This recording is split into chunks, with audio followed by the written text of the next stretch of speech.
Hey guys, so just as a disclaimer, none of this constitutes any kind of legal or financial advice or create any kind of agency-client relationship. This is simply for general information purposes only. I wanted to make a video about buying and selling tenanted properties. It can be quite complicated.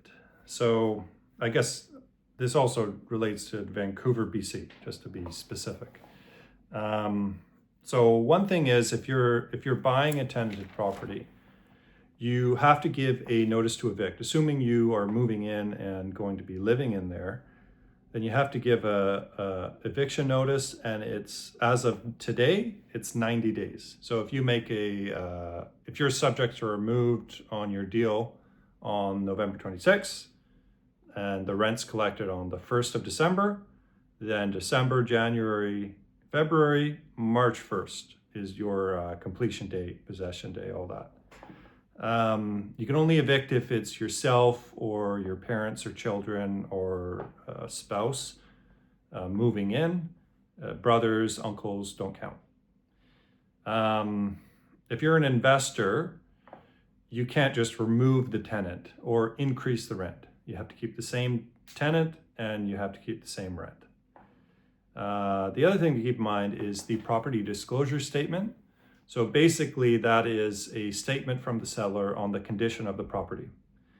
Now, if it's tenanted, they just cross it out. They can't speak to the extent of the condition because they don't live there, the tenant does. And he'll continue to live there until the completion date. So it's a bit of an added risk. It just basically adds more weight to your inspection. You have to make sure that your inspection is sufficient and tells you the condition of the property. The other thing is the Tenancy Act has very stiff penalties. If you try to skirt around the laws, if you're an investor, if you try to do any of that kind of stuff, the fines are very, very serious.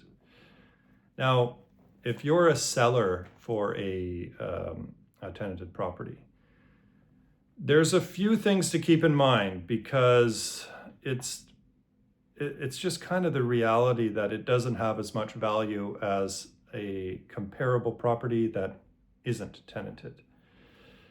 Few reasons why. One is showings. So showings might not present as well.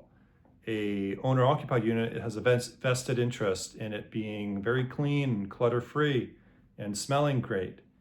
A tenant doesn't have to do that. There will be cordial, but they likely won't put as much effort in. So it might not show as well. They also have the right to stay there and be present during the showings. That's their right. It might not show as well. Maybe it'll show better, but it might not. I'd say it adds a bit of a speed bump. The other thing is it's more difficult to schedule showings. So you have to give 24-hour notice before any kind of showing at the minimum. So no last minute showings, and you have to work with the tenant and find a suitable time. It adds another layer of difficulty to it. But the main reason is the time frame. So because of that 3 months notice, it pushes everything back. Might be 3-4 months to complete. What if the buyer is subject to sale? It's very, very difficult if it's subject to sale. You got to remove the sale subject, which is like 30-45 days. Well, then it's the deal. What are you looking at? Like 5 months? So it shrinks your buyer pool. You don't have as many buyers that can purchase it simply because of the dates. So basically, why should you purchase a tenanted property? Well, one reason why is because you might get it for a discount. If you're purchasing and you're not subject to sale and you're okay with the dates, then, well, what if you can get it at a discount? You're purchasing it at a discount and you're going to, let's say you're going to live in it, then, well, if you sell it as an owner-occupied unit, well, you're getting the discount, because it's tenanted, and you're avoiding that when you sell it. So it's a bit of a greater return on your investment. The things to keep in mind when you're selling a tenanted property are, I would say, pricing, just because you have to accept that reality that something comparable that isn't tenanted will have a bit more value, just because of those reasons. So if you're priced incorrectly, you end up chasing the market, and you're in a bad situation. It's an uphill battle after that.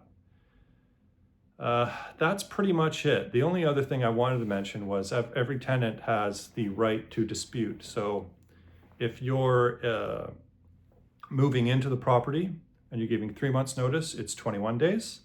If you're a landlord and you're evicting to move in, it's 30 days notice. 30 days right to dispute, and then it would be 4 months notice if you're a landlord. So this time frame to dispute, every tenant will have that right, and also the notice will be delayed until that is resolved. So it can add another wrinkle to the complications of it. So that's pretty much it. There are lots of other things to keep in mind when you're buying these types of properties. I'm a real estate agent in the greater Vancouver area. If you guys have any more questions, or if you're interested in buying or selling a tenanted property, you can give me a shout. My information is below, and that's about it. Anyways, thank you guys for watching, and I hope you have a good day.